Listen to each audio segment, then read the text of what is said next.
Bueno, buenos días a todos. Hoy vamos a hablar del metabolismo del calcio y del fósforo. Esto es parte de una serie de 3 charlas que están interconectadas respecto de la temática. La primera charla es de vitamina D, la segunda es de metabolismo del calcio y del fósforo, y la tercera es la interacción del calcio, el fósforo, diríamos distintos electrolitos y vitaminas y toda la interacción que hay entre ellos, la insuficiencia renal crónica. Así que vamos a empezar en primer lugar a hablar del calcio. El calcio es el catión divalente más abundante en el organismo. Los valores normales van de 8,4 a 8,5 a 10,4 a 10,5. El contenido del calcio total es de 1.200 gramos. Casi todo el calcio es óseo. Y el calcio extraóseo es prácticamente en toda su totalidad intracelular. Dentro de la célula está dentro de las organelas, mitocondria y retículo endoplásmico, y fuera de las organelas sería lo que se llama calcio citosólico, cumpliendo distintas funciones de tipo enzimática, crecimiento, diferenciación celular, segundo mensajero, transporte de hormonas, en la contracción muscular. La relación que hay entre el calcio intra y extracelular es lo que le da la estabilidad a la membrana. También nosotros decimos fundamentalmente que el calcio tiene una función que es la de integridad estructural del esqueleto en relación al calcio y al fósforo, pero sabemos también que el calcio extracelular interviene en los procesos de coagulación sanguínea, además de los antes nombrados.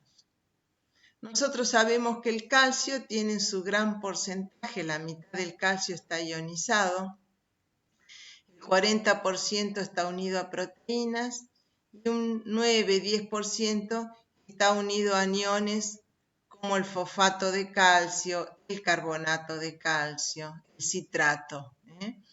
Y que a nosotros nos importa es el calcio ionizado porque este es el calcio que cumple las funciones. Este es el calcio que se filtra por el riñón. Sin embargo, es muy importante la cantidad de calcio unido a las proteínas porque hay fórmulas para corregir el calcio, porque a medida que menos albúmina hay, más aumenta el calcio ionizado. Y también hay fórmulas para corregir el calcio según el pH sanguíneo, ya que cuanto más protones, más hidrogeniones hay, menor pH, más cantidad de calcio ionizado hay. En condiciones normales, la ingestión de calcio es de 1.000 miligramos por día, o sea, 1 gramo de calcio comemos en general por día, una dieta que correspondería, por ejemplo, a 1 litro de leche. La absorción de calcio por el intestino de esos 1.000 miligramos sería de 300 con una pérdida fecal de calcio de 125 miligramos por día. Es decir, que la absorción neta de calcio es de 175 miligramos a 200 miligramos por día. Y esta es similar a las pérdidas urinarias. Si nosotros vemos, el calcio urinario más o menos es de 175 a 200 miligramos por día.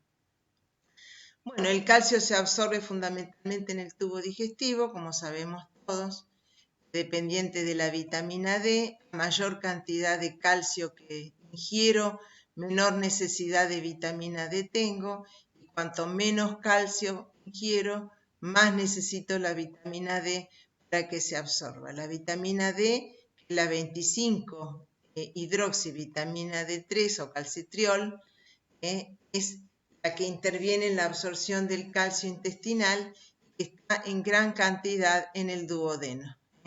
También hay en el yeyuno y en el ilion, es decir, que se absorbe en el intestino delgado. El principal regulador de la absorción intestinal de calcio es el calcitriol. También el contenido del fósforo de la dieta que puede llegar a quelar al calcio y disminuir la absorción del fósforo. Entonces diríamos que para que haya un buen ingreso de calcio tenemos que tener una ingestión cálcica determinada. Esto es peligroso en los ancianos que tienen dietas muy bajas en calcio. Dependemos de un tubo digestivo indemne. La patología de la vellosidad o las resecciones intestinales disminuyen la cantidad de calcio. Y dependemos de la vitamina D. Nosotros sabemos que la vitamina D activa se produce en el riñón, el 1,25, y hidroxivitamina D3 la produce en el riñón. Esto también nos da que pensar que los ancianos que comen poco calcio y que encima tienen deficiencia renal porque ya la masa renal empieza a reducirse, producen menor vitamina D3, así que esto sería un grupo de riesgo de hipocalcemia. Bueno, vamos a empezar mirando cómo es la absorción intestinal de calcio. El calcio se absorbe por dos vías en el intestino. Una vía es la vía paracelular, dependiente de la claudina 22, que son proteínas que están en la unión estrecha, en esta unión, que permite la absorción del calcio paracelular. Mayor ingestión de calcio, más vía paracelular de pasaje de calcio. La otra vía es la que depende de la vitamina D3, que es cuando hay, como dijimos hoy, menor cantidad de ingesta de calcio, va a depender más de esta vía que se llama paracelular. La vía paracelular necesita de la 1,25 hidroxivitamina D3, que actúa a nivel nuclear produciendo una serie de proteínas como la calvindina, que se unen al calcio en la base de la vellosidad y permiten la absorción, la transmisión del calcio a través de la célula, el cual va a ser eliminado por dos mecanismos. Uno por un intercambiador calcio-sodio, el otro por ATPasa calcio-magnesio.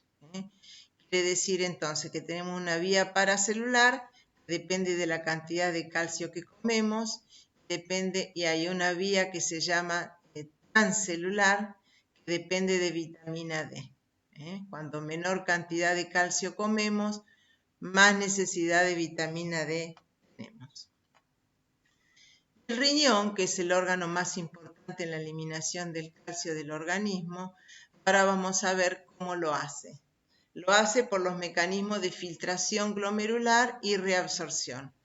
Para eso necesita que haya buena cantidad de calcio iónico, por eso es tan importante que el calcio haya buena cantidad de calcio, porque más o menos se filtran 10 gramos de calcio en 24 horas, y de estos solo se excretan, como dijimos hoy, entre 175 y 200 miligramos de calcio. La reabsorción tubular de calcio, ahora vamos a ver cómo se realizan los distintos segmentos, quienes la regulan, pero no nos olvidemos que a nivel distal la PTH es la que incrementa la reabsorción de calcio en el túbulo contorneado distal. Bueno, entonces nosotros decimos que el calcio que se filtra, el 99 y aún el 99,5% de calcio filtrado se reabsorbe. La gran mayoría se hace en el túbulo contorneado proximal, ahora lo vamos a ver cuál es el mecanismo. En la rama descendente de Henle no hay absorción de calcio. Después en la rama ascendente de Henle, donde se reabsorbe un 20 a 25%. El túbulo contorneado distal, mediado por PTH, se reabsorbe más o menos un 10% del calcio filtrado.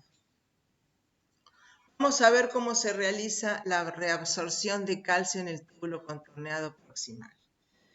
En el túbulo contorneado proximal, la primera parte del túbulo contorneado proximal, hay una gran reabsorción de bicarbonato de sodio, ¿sí?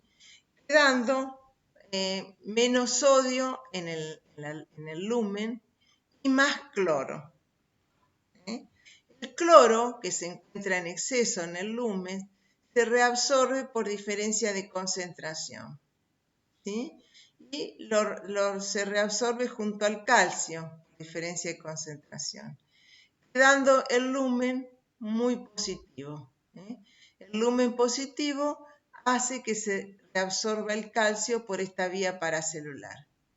Es decir, los tres mecanismos de reabsorción de calcio son los siguientes.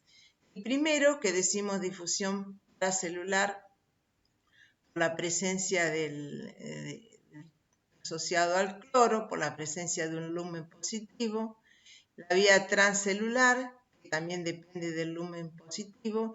Hay una importante reabsorción de calcio, que es por arrastre por solvente. Esto es muy importante porque en la medida que en el túbulo contorneado proximal se reabsorbe más agua y más sodio, más calcio se reabsorbe. ¿Cuál es la importancia de esto en los procesos de deshidratación? Un ejemplo típico es la hipercalcemia. Nosotros sabemos que la hipercalcemia produce vómitos, poliuria y deshidratación. ¿Qué logra? El paciente deshidratado en el túbulo contorneado proximal reabsorba más agua y sodio y reabsorbe más calcio. ¿Qué quiere decir esto? Que un paciente hipercalcémico va a seguir teniendo tendencia a seguir hipercalcémico por la absorción proximal de calcio por arrastre con el agua y con el sodio.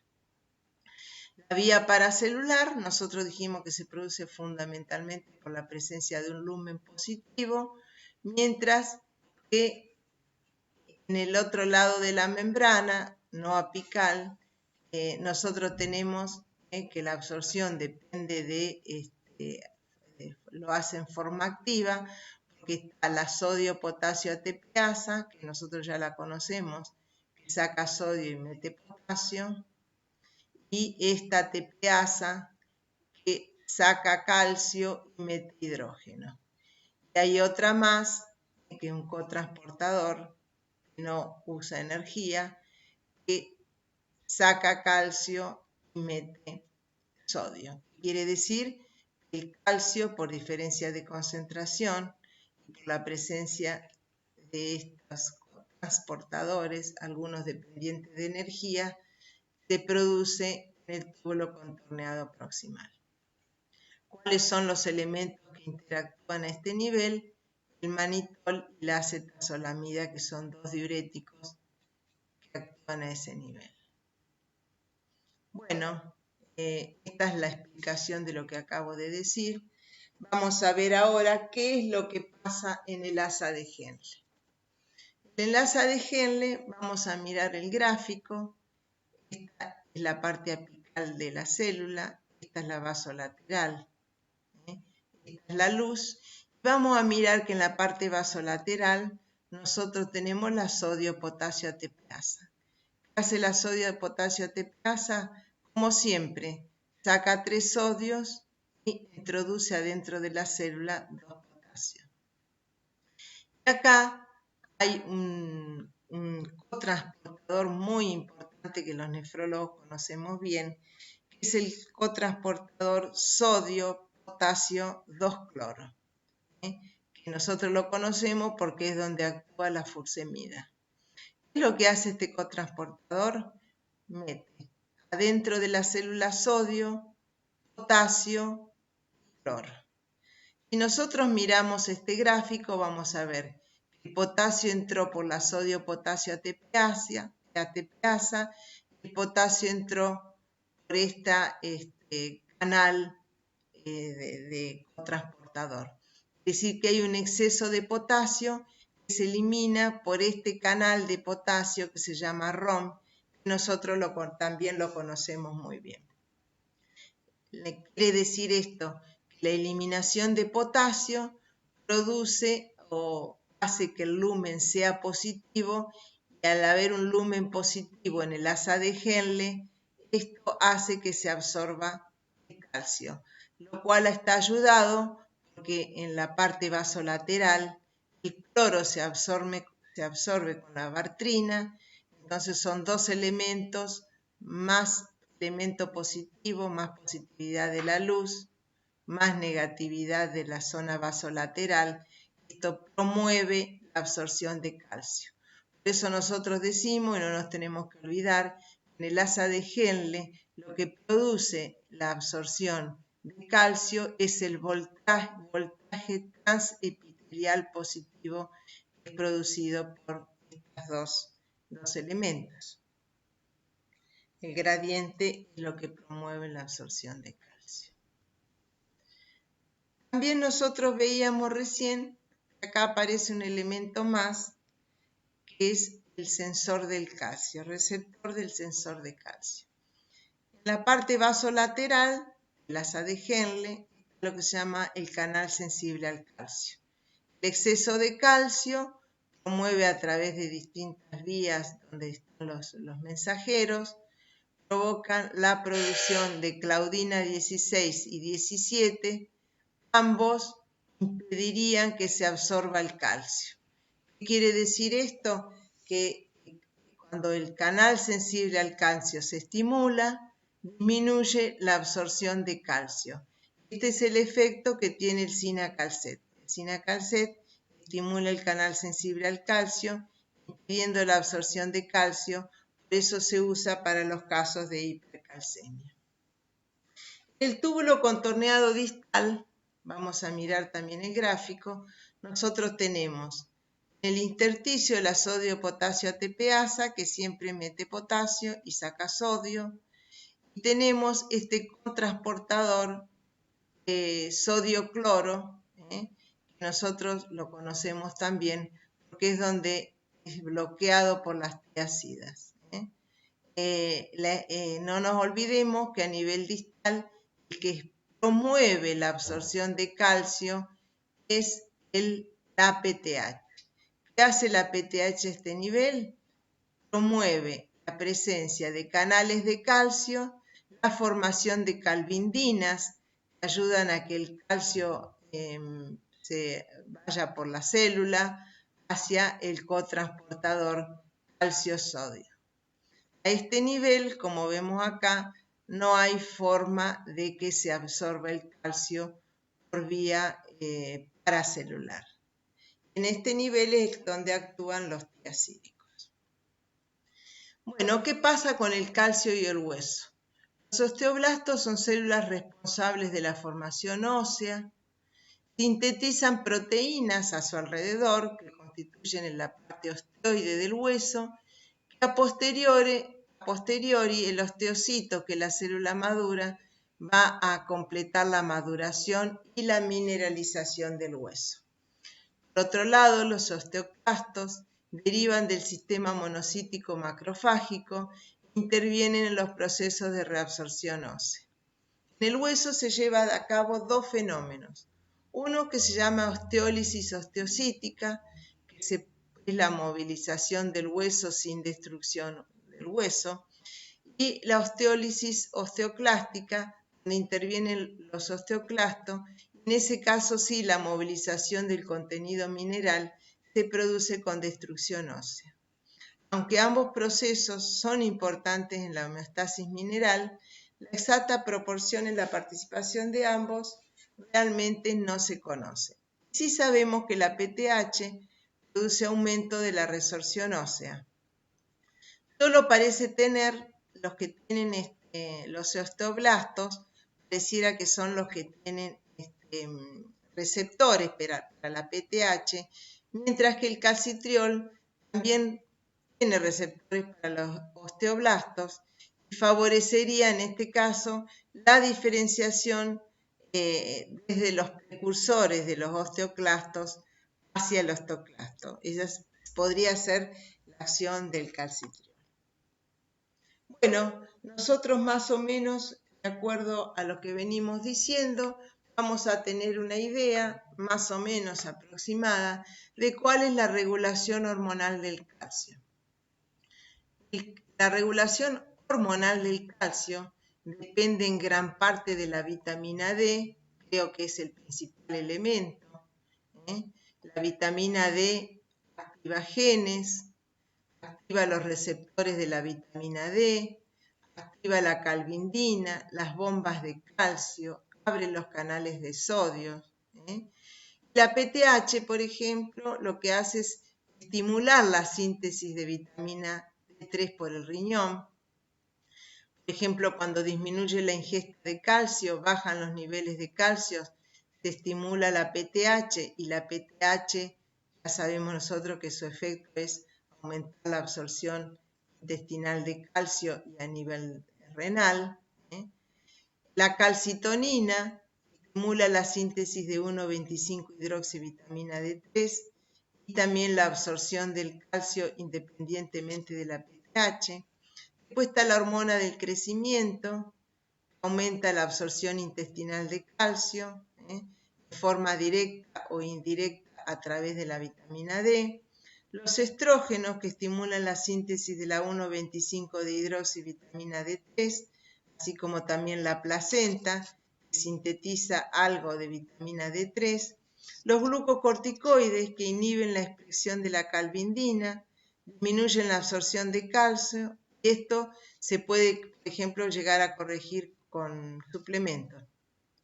Y la hormona tiroidea, que saca calcio óseo, ¿sí? Saca el calcio del hueso, suprime la PTH y suprime la síntesis de 1,25 de hidroxivitamina D3. Después estaría lo que nosotros llamamos regulación no hormonal del calcio. Entonces, ¿de qué depende? De la ingesta. Más calcio como, más calcio ingiero, más calcio absorbo. Si aumento la ingesta de calcio, baja la producción de la PTH no estimula la 1,25 hidroxivitamina D3 y baja la absorción de calcio.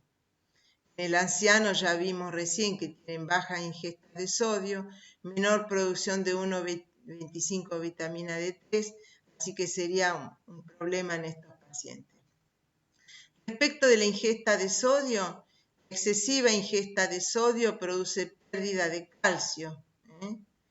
Esto también hay que tener cuidado con los ancianos, que si comen mucho sodio pueden perder calcio, que no se puede ver compensado, por ejemplo, por el aumento de la vitamina D3, porque tienen menor producción. También el sodio inhibe la reabsorción en el túbulo contorneado proximal de sodio y disminuye la de calcio, que sí que produciría más calciuria. La depresión de fosfatos también puede alterar la absorción de calcio. La fursemida. ¿Qué pasa con la fursemida? Inhibe el cotransportador, como dijimos hace rato, sodio, potasio, cloro, disminuye el gradiente transepitelial y aumenta la eliminación de sodio y de calcio. Las tiazidas, por el contrario, bloquean la secreción distal de calcio, entonces disminuyen la hipercalciuria y aumentan el calcio sérico. Por eso se usa para las litiasis cálcicas. Las acidosis metabólicas, que también aumenta el calcio extracelular, y producen pérdidas renales de calcio porque aumenta el calcio extracelular libre, iónico. Los ligantes de calcio también me estaba olvidando, no los anoté, como los ácidos grasos, por ejemplo en la estatorrea, los fosfatos, los oxalatos, los fitatos, las tetracitrinas, las fibras, disminuyen también la absorción intestinal de calcio porque lo ligan al calcio. Entonces nosotros tenemos cuáles son las situaciones clínicas implicadas en el metabolismo de calcio que nos dan a nosotros, digamos, son importantes para nuestro conocimiento. Por ejemplo, una hipovolemia produce vasoconstricción de la arteriola eferente, aumenta la angiotensina 2, la catecolamina, incrementa el transporte paracelular de calcio, como dijimos recién, en el túbulo contorneado proximal. La expansión del volumen, por el contrario, aumenta el filtrado glomerular, disminuye la reabsorción proximal de calcio y aumenta la excreción urinaria. La furosemida inhibe el transporte sodio-potasio-cloro en el asa ascendente de Henle gruesa, aumenta la llegada al distal donde aumenta la absorción del cloro y del sodio, disminuye la reabsorción de calcio y produce calciuria. Las tiazidas que inhiben el transporte sodio-clorosodio, como sabemos nosotros en el transporte sobre el transportador, facilita la reabsorción de calcio por intercambiador vasolateral con disminución de la calciuria, lo cual es útil en las osteoporosis y en las litiasis hipercalciuria. Respecto del fósforo, ¿qué tenemos para decir del fósforo? La concentración normal es de 2,5 a 4,5, no depende del pH sanguíneo como el calcio. Hay algunas causas de pseudohiperfosfatemia. El contenido total del calcio en el organismo es un poco menos de 1 kilo. Casi todo está en el hueso, el 15% está en los tejidos, el 0,1% corresponde al calcio extracelular, con una proporción intracelular y extracelular de 100 a 1, o sea, casi todo el calcio es intracelular. Dentro de la célula nosotros ya sabemos que los fosfatos intervienen en la estructura de la célula, las membranas celulares, intervienen en el almacén de energía, lo que es el ATP, la liberación de energía que se usa en el trabajo mecánico, por ejemplo, la contracción muscular, muchas reacciones bioquímicas que serían relacionadas al ATP. Activa y desactiva enzimas, proteínas, intercambiando los grupos fosfato, por lo que controla gran parte de la actividad celular. Y como dijimos hace rato, forma parte de las membranas celulares, protegen a las células y a las organelas. Bueno, acá está la cantidad de fósforo circulante. En general, la ingesta de fósforo que nosotros hacemos es superior a la que necesitamos. La dieta nos da 1400, ya vimos que las necesidades son mucho menores, y hay 600 miligramos, entre 600 y 700 miligramos en los huesos, y la orina que elimina más o menos, dependiendo mucho de lo que nosotros ingerimos. Ahora vamos a ver cómo lo hace. Una importante parte de la regulación del fósforo está dada por la PTH y por el llamado factor de crecimiento fibroblástico, que es el FGF23, del cual vamos a hablar en la próxima charla.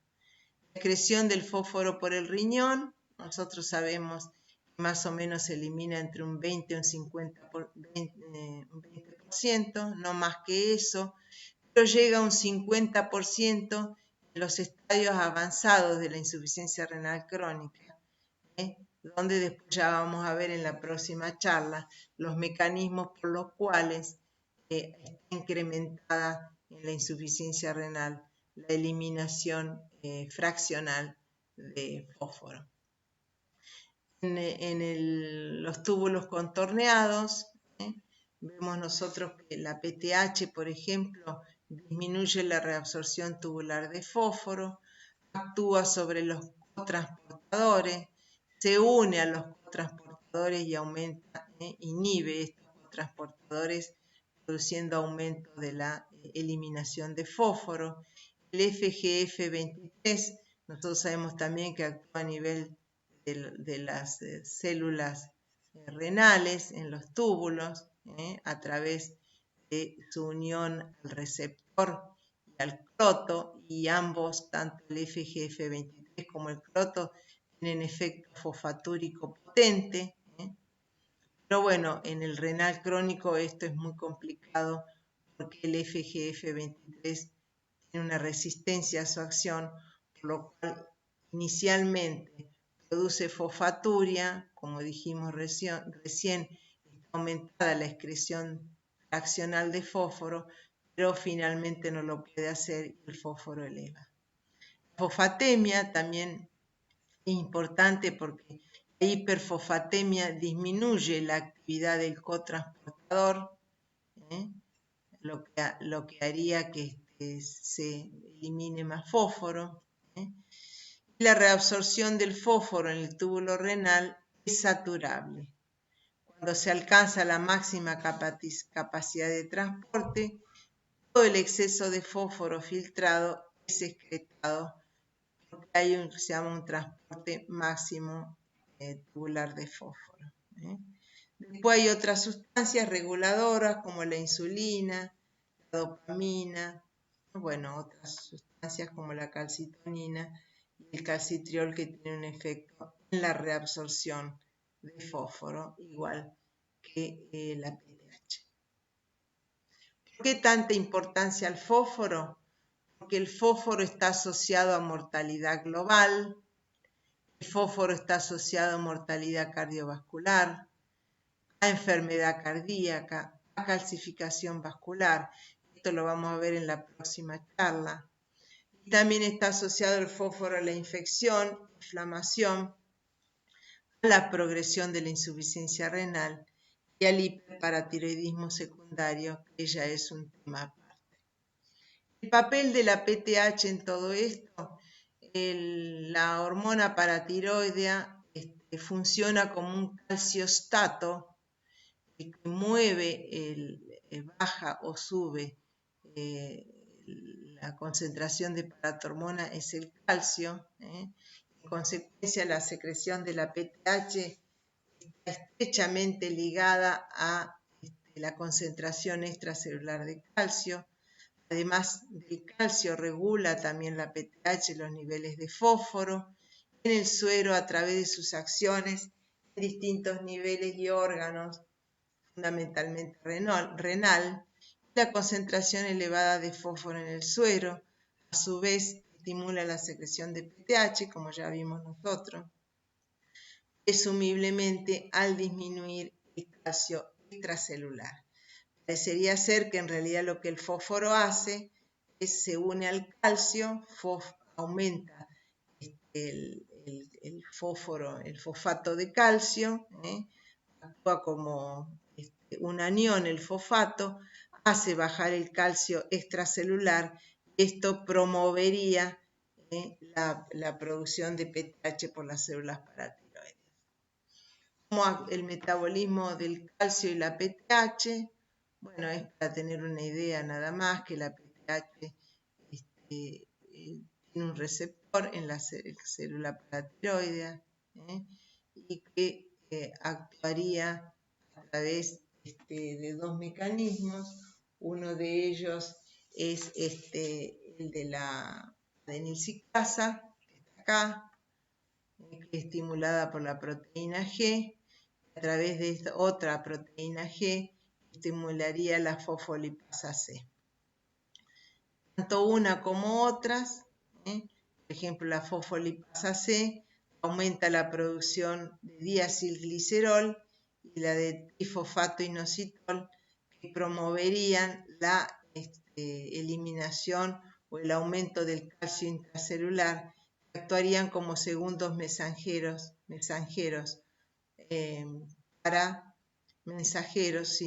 para la liberación del calcio intracelular, que sería la verdadera forma que actúa la PTH. Bueno, acá estaría como la formación de la PTH, cómo está formada, el principal estímulo es la hipocalcemia. Acá vimos recién cómo actúa el sensor del calcio y cómo actúa en la célula paratiroide, como acabamos de ver.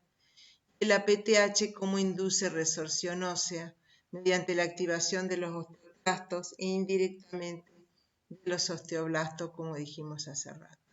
Los osteoclastos vimos que no tienen receptores y también la PTH aumentaría la expresión del RANK, que ya lo vimos hace rato, que promovería la actividad osteoclástica a nivel óseo. Acá están los efectos que tiene la PTH a nivel del túbulo renal proximal. Activa las vías de señalización, los cotransportadores fósforo-sodio, los dos transportadores, sodio-fósforo, que resultaría en la pérdida de fosfato renal e hipofosfatemia. Es decir, que la acción de la PTH a nivel renal sería aumentar la pérdida renal de fosfato. También produce una pérdida de bicarbonato tubular proximal. Aumenta el flujo epitelial de cloro, hiperpolarizando así la célula del túbulo distal, que conduce a una mayor reabsorción de calcio a través de los canales sensibles al voltaje. El efecto neto de la PTH en los huesos y los riñones es el aumento de calcio en el suero, tratar de disminuir el fósforo eliminando el fósforo a través del riñón. Las elevaciones prolongadas pueden producir una acidosis metabólica hiperclorémica leve. En este gráfico, que lo vimos ya en la charla anterior de vitamina D y que lo vamos a ver en la próxima charla, que es la interacción de todos estos elementos, cómo actúa la vitamina D, que actúa cuando es activa, después de haberse hidroxilado por segunda vez en el riñón, se forma el calcitriol. El calcitriol promueve la absorción intestinal de calcio y de fósforo, inhibe la PTH, y aumenta la reabsorción de calcio y de fósforo tubular.